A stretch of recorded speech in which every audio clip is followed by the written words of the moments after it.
అండి, నా పేరు గోపాలకృష్ణ. మాది ఏలూరు జిల్లా చింతలపూడి మండలం ఎర్రంపల్లి గ్రామంలో మనము కొమ్మ అర్జున్ గారితో పిఎండిఎస్ అంటే నవధాన్యాల ఫీల్డ్ గురించి మనము నవధాన్యాలు అంటే 9 రకాల జాతుల్లో వేసినటువంటి ఇక పిఎండిఎస్ పంటను పరిశీలించడానికి రకమైన పంట కాకుండా మీరు 15 రకాల జాతులు మొక్కల వేర్లు వేయడానికి గల తేడా ఏంటండి? 10 రకాలు ఏంటంటే ఒక్కొక్క విత్తనం ఒక్కొక్క రకంగా వేరు అనేది నేలలో భూమిలోకి పాతుకుని పోవడం అనేది జరుగుతుందండి. అంటే ఒకటి అంగుళం పోద్దండి. ఇప్పుడు దసరా మినుము లాంటివి అయితే ఒక అంగుళం వస్తుంది. ఈ మామూలుగా వేరే జీలుగ జనువు లాంటివి అయితే ఇంకో 2 అంగాలు 3 అంగాలు అట్లా ఒక్కొక్క రకమైన విత్తనం ఒక్కొక్క రకంగా నేలలోకి పుచ్చిపోవడం అనేది జరుగుతుంది. ఓకే, మీరు ప్రకృతి వ్యవసాయం ఎప్పటి నుంచి చేస్తున్నారు? గత 3 సంవత్సరాలు చేస్తానండి. ఓకే, గత 3 సంవత్సరాల నుంచి ఈ ప్రకృతి సేద్యాన్ని నేను అవలంబిస్తూ ఉంటూ అలాగే ఒక రకమైనటువంటి పచ్చిరొట్ట విత్తనాలు వేయకుండా 15 రకాల విత్తనాలు వేయడం వల్ల భూమిలో ఉన్నటువంటి రైజోబియం బ్యాక్టీరియా అనేది ఎక్కువ డెవలప్ అవుతుందని చెప్తా ఉన్నారు. ఒకసారి మనం ఆయన ఫీల్డ్లో చూద్దామండి. ఇదిగోండి మన జనుము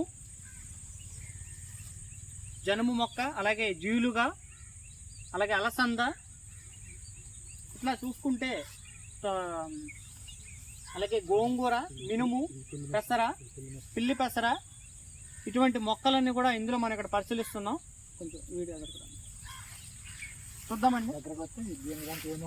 సో ప్రతి ఒక్కరు కూడా ఈ ఫీల్డ్ ఈ నవధాన్యాలు వేయటం వల్ల ఈయనకి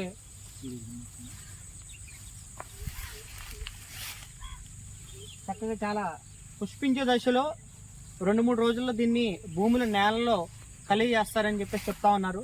తద్వారా భూమికి కావాల్సినటువంటి సేంద్రియ కర్బనం కావచ్చు, భూమిలో ఏర్పడేటటువంటి సూక్ష్మజీవులు, సూక్ష్మ పోషకాలు, అలాగే భూమికి కావాల్సినటువంటి నత్రజని, ఫాస్ఫరస్, అలాగే పొటాష్, ఇటు సూక్ష్మ స్థూల పోషకాలన్నీ కూడా బలంగా అందుతాయని చెప్పేసి అర్జున్ గారు గత 2-3 సంవత్సరాల నుంచి ఈ యొక్క విధానాన్ని అవలంబిస్తూ ఉన్నారు.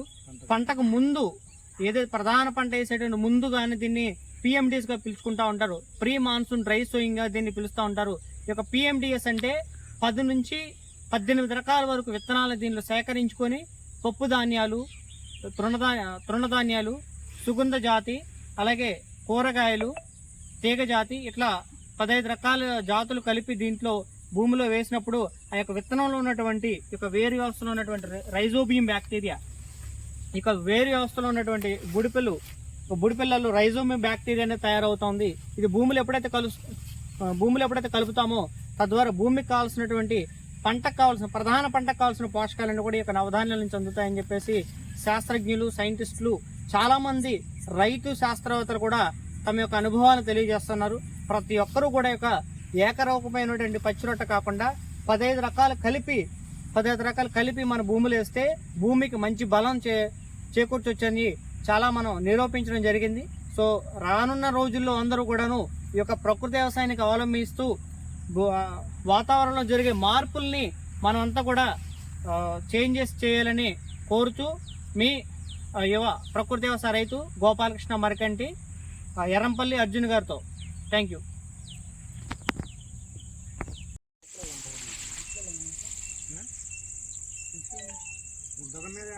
ఎక్కడ పెడితే అక్కడ ఊరినే పాకేస్తాను.